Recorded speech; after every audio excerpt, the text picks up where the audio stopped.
Hare Krishna. Peace and blessings, everybody. First of all, I'd like to say that recently there's been some developments in New York City Housing Authority.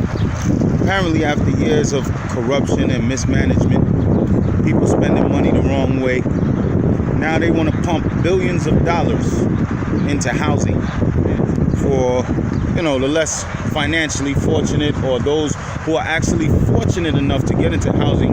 You only pay a percentage of your income, whereas other rents are set very high in New York City. New York is one of the most expensive cities to live in. So what's going on with housing now? They're pumping I think $2 billion, $2.5 billion into repairs and stuff, because the condition, here's the thing, right?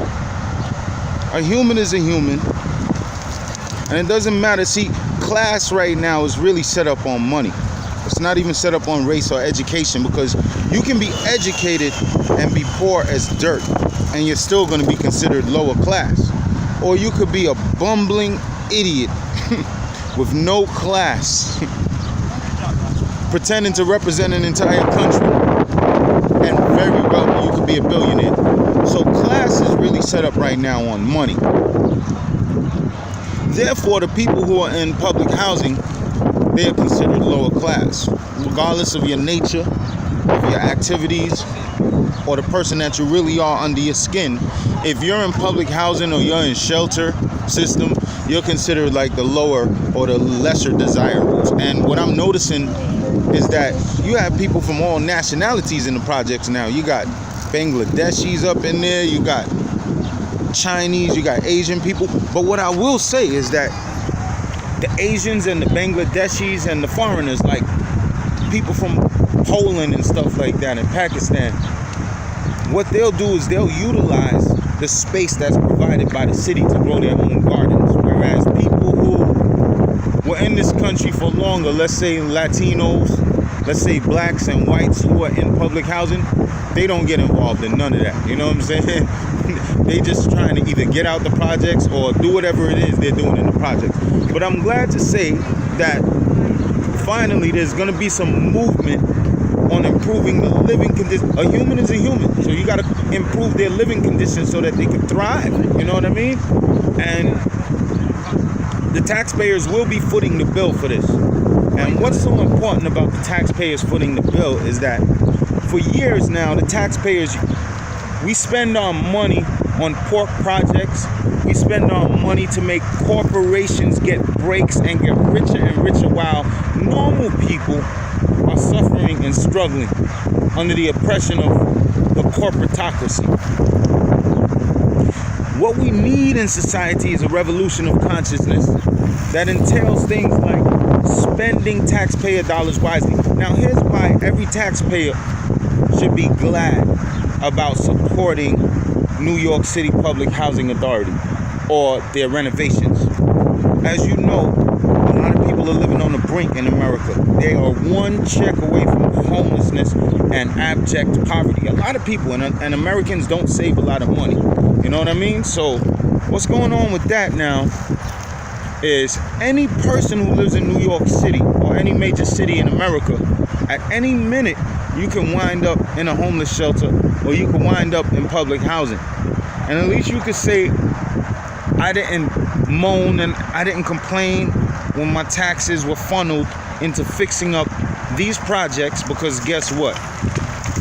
Now I live in the projects and I have a good ceiling. I got good running water. I got hot water boilers that work. I don't have any lead paint in my house. You know what I mean? So you just have to consider that your situation can change at any time, and that nobody should really look down on anybody else or shun anybody else or assign them to a lower position because they have a less fortunate economic standing. Because there's a lot to say about rich people. I've been in many communities before, and some of the sickest people on this planet are the people who have money. And then you could go in some of the poorest, most dangerous neighborhoods. I don't know, Brownsville, East New York, South Jamaica, Queens, or the Bronx.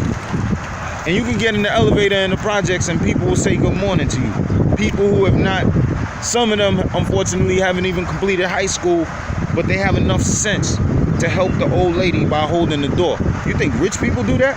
Rich people are worried about what animal they're gonna rent tonight to suit their sensual desires. You know what I mean? This is the kind of weird stuff that rich people do.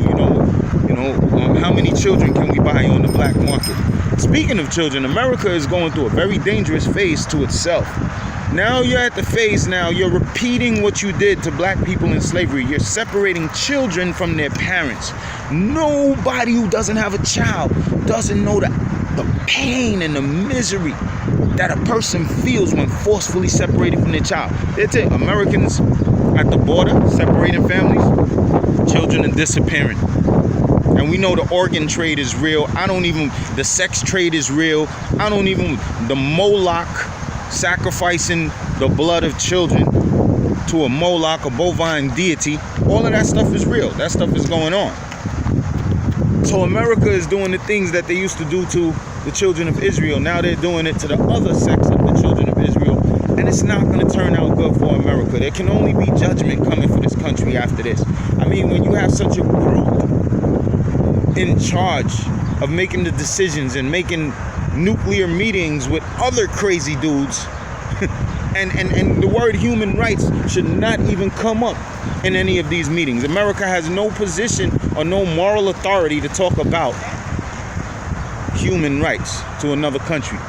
So we need a revolution in consciousness where we have intelligent leadership, intelligent politicians who will spend our money properly. I have to congratulate France. I've been down on France, and I come down on a lot of so-called black people who put those France flags on their profile whenever there's a disaster in France. France is one of the wickedest countries when it comes to foreign policy, particularly concerning African people and former colonies. You don't know how bad France is and how much money they're stealing out of Africa and other melanated countries. The war continues from 1491 to this day. The war continues, but the war is about to come down. It's coming down now, and actually the forces that have been attacking the world are now under attack, and I'm glad for that. I'm not going to pretend. I believe in Schadenfreude. I believe in that. Oh, I can't pronounce. I ain't German, Schadenfreude. You know the word. You know what I'm saying? Yeah, I like it. I like to see the punishment of people who have been very, very unkind to other people. I like that stuff. I'm just like that. I don't care. You know what I'm saying? I'm me. But France has done something good, and I got to give credit where credit is due. They made an enforceable law that when a supermarket does not sell all of its products, they have to give it away to the needy. You can't throw that. You know how much tons of food France and other developed Western countries are throwing?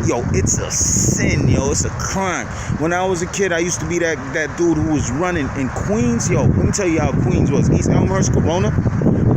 Halloween, it would be packs of people, and we would join up with other packs, and our whole thing for that night was mischief. I was never with no crews that set fires. I heard that stuff started later. What we used to do is just throw eggs at mad people, and we used to throw like hundreds of eggs in one night, and we wasted a lot of food in those days. But as I got older, I got wise. I was like, man, I'm not wasting eggs and stuff just for one Halloween night. So we have to get out of the culture of waste, and we have to start looking. A real corporation, a corporation that's going to be successful, has certain attributes. Now I'll tell you what that is. Successful corporations pull people up from the bottom, from the feet. They don't let the people at the top keep rising and the people at the bottom keep falling. A real corporation, a corporation I would own, we would expressly serve the feet. We want those 9-to-5 hard-working people to be there on time, to open up the shop, to make sure things are flowing smoothly. We want to support the bottom of the corporation. That way, we make the whole corporation bigger, just like profit sharing. Profit sharing is important. A lot of people steal. They steal big things, and they steal small things. And the thing about theft is that people would be less apt to steal if they would just be allowed to share in the profits. If you tell a thief, listen, this company makes $100 million a year. If we hit $150 million this year, you will get a $1 million bonus for Christmas. You know what that thief is going to do? He's going to stop stealing. No, he's not even taking toilet paper home. It's like, hey, he's gonna make sure. That's just how it works. You gotta help people if you want to be helped. But this society we have right now is really coming to an end because you have a few people running everything and everybody else is at the bottom fighting for the scraps. As such, I would like to congratulate the real, thinking, intelligent class out there who would like to make a change to these things. And as always, some man Patu, Capri Scott, King of YouTube, would always like to ask you, no matter how much or how little you do it, at some time and at some point in your life, I will kindly ask you to chant Hare Krishna, Krishna Krishna, Hare Hare, Hare Rama, Rama Rama, Hare Hare. Peace and blessings. Haribol.